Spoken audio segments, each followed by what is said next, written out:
Buenas, bienvenidas a otro video en el canal.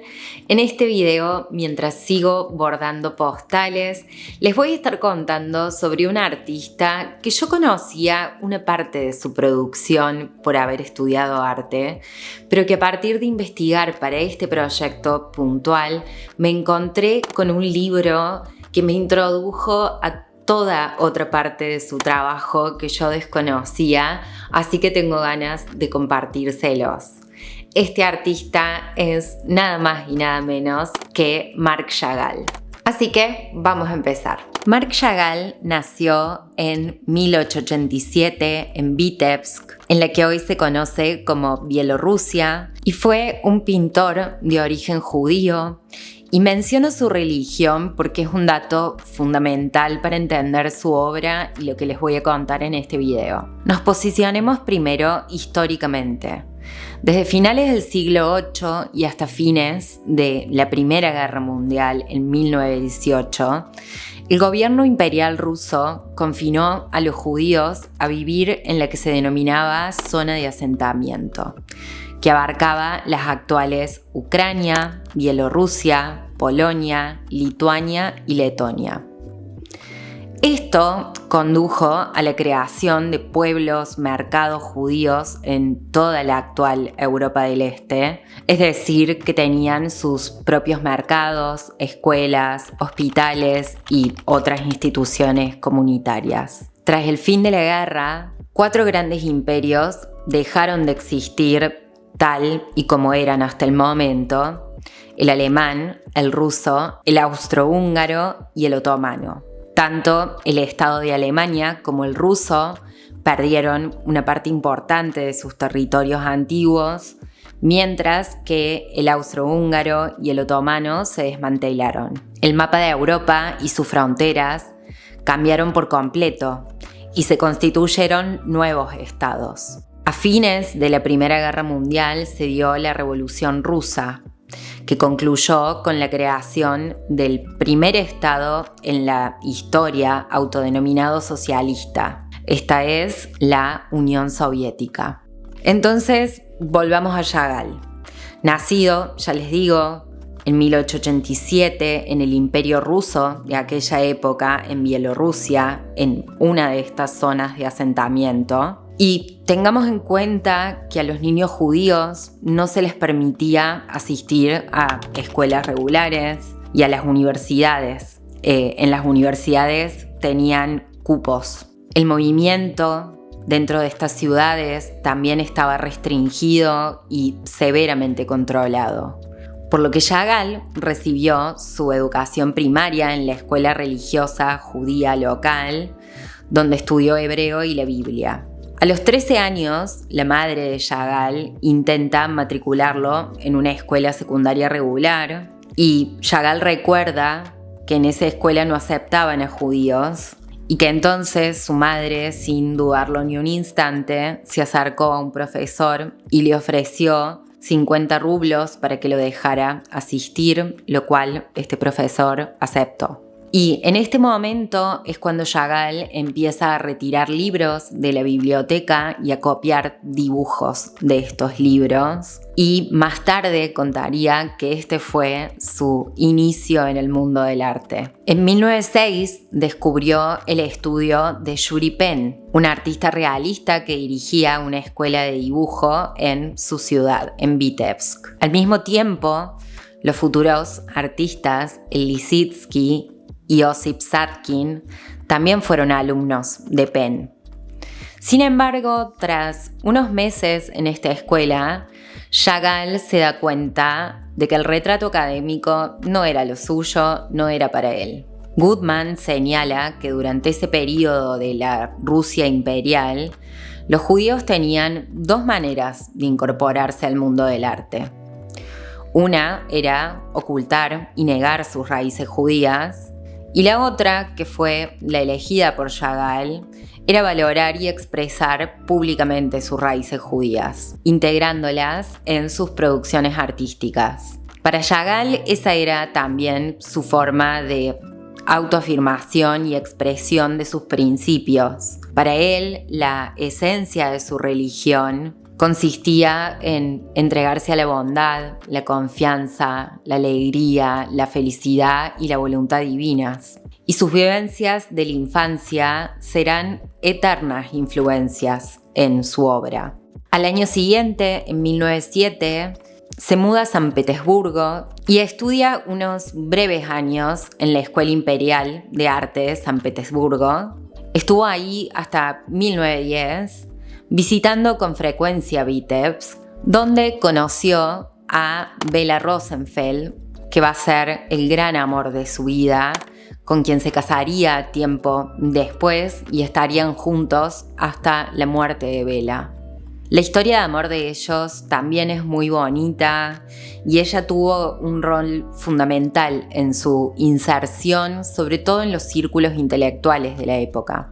En 1910 se vuelve a mudar, pero esta vez a París, y declara que en París vuelve a nacer. En ese momento, en Francia, los artistas que estaban en auge eran Cézanne, Van Gogh, Lautrec, Gauguin, Matisse, Braque, Picasso, y a veces me cuesta procesar que todos estos artistas que pertenecen a los libros de la historia del arte compartieron época y círculos. Pero bueno, en París, Chagall siente por primera vez que puede ser y expresarse libremente, y comienza sus años más prolíficos de producción.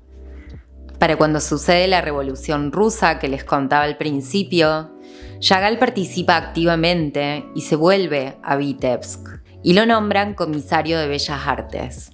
Allí crea una pequeña escuela basada en la más absoluta libertad e invita a pintores muy diversos como Malevich o Lissitzky, quienes, movidos por las ideas de la reciente surgida revolución, proponen un tipo de pintura geométrica tan radicalmente opuesta a la sensibilidad de Marc Chagall que eventualmente terminan distanciándose. Tiene una serie más de mudanzas en su vida un poco nómade. En 1920 se mudó a Moscú y después en 1923 a París, hasta que con la ocupación alemana de Francia durante la Segunda Guerra Mundial y la deportación de los judíos a los campos de exterminio nazis, Marc Chagall tuvo que abandonar París.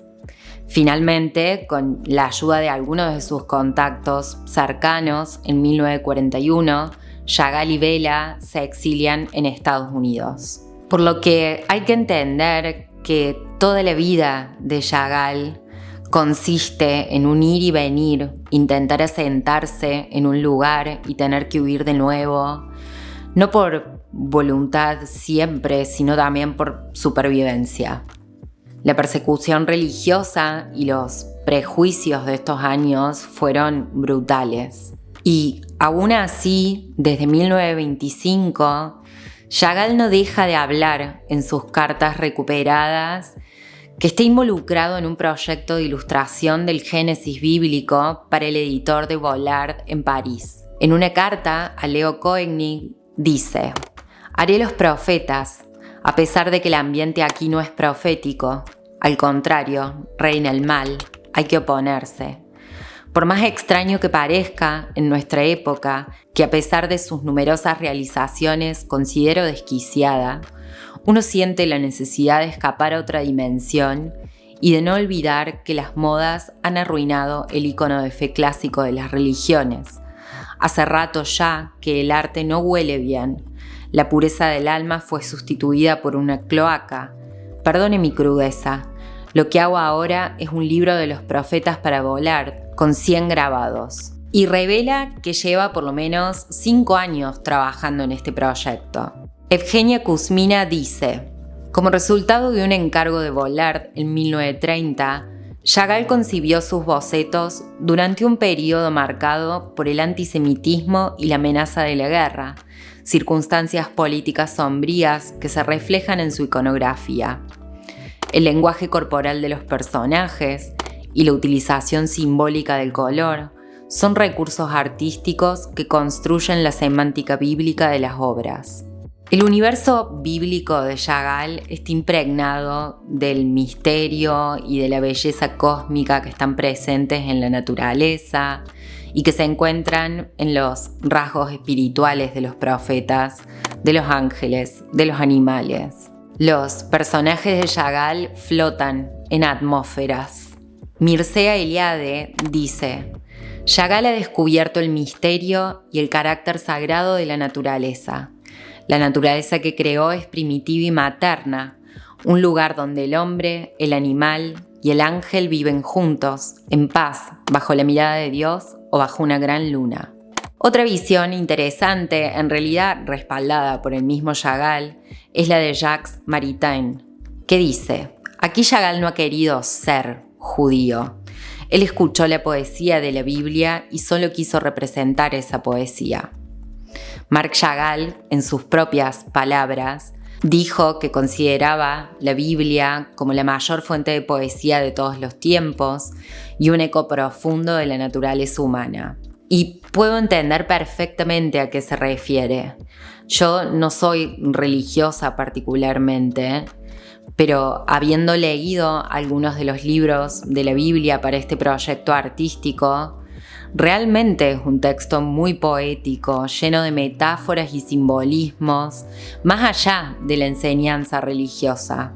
Lewis escribe que Chagall sigue siendo el artista visual más importante que ha dado testimonio del mundo de los judíos de Europa del Este y sin darse cuenta se convirtió en el testigo público de una civilización ahora desaparecida.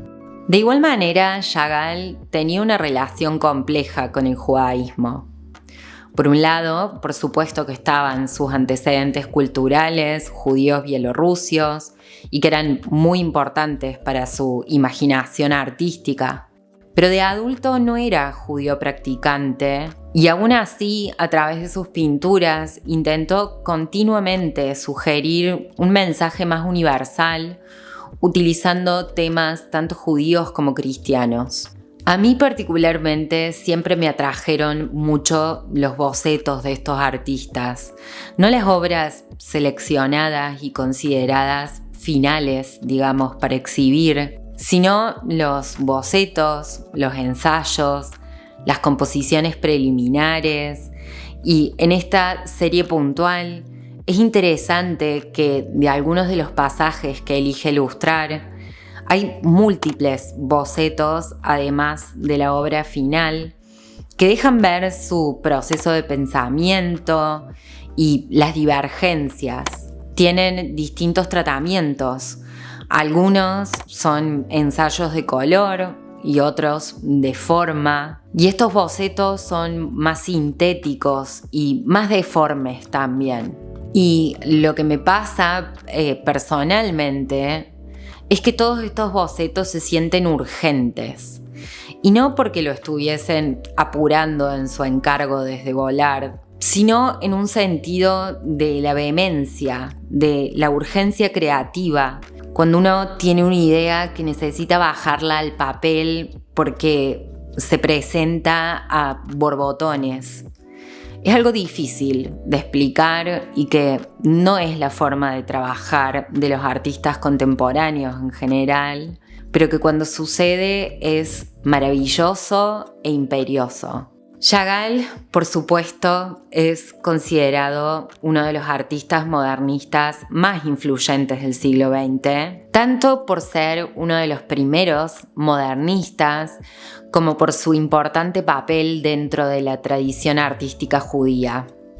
Y yo no conocía toda esta parte de su producción y me pareció hermoso descubrirla y quería compartirlo con ustedes. En 1947 regresa a Francia y se establece allí definitivamente hasta su muerte en 1987. Es decir, que Marc Chagall vivió una larga vida de 97 años. Sobre esta serie de obras puntuales, que van a ser 4, como un cuatríptico de bordados, que ya les conté que tiene que ver con una imagen vintage sobre formas de levantar a alguien que está desmayado o inconsciente en el piso. Tienen que ver con un versículo del libro de Isaías que dice: vuestro país un desierto, vuestras ciudades quemadas por el fuego, vuestra tierra ante vosotros, extranjeros la devoran. Es un desierto, como una destrucción por extraños. Y la verdad es que estoy muy confiada con esta serie de obras. Ya les conté que están en proceso de enmarcación y no veo las horas de verlas terminadas, pero estoy muy contenta con esta serie. Ya van a ver todas las imágenes terminadas, pero vamos de a poco, porque escribir estos guiones e investigar me lleva mucho tiempo, así que vamos de a poquito. Por ahora, esta es la segunda pieza terminada de este cuatríptico y espero que este video les haya gustado. Si es así, comenten, suscríbanse, denle un me gusta. Son todas cosas que ayudan mucho en este mar de información que es YouTube. Yo los voy a ver muy prontito en otro video. Les mando un beso enorme. Adiós.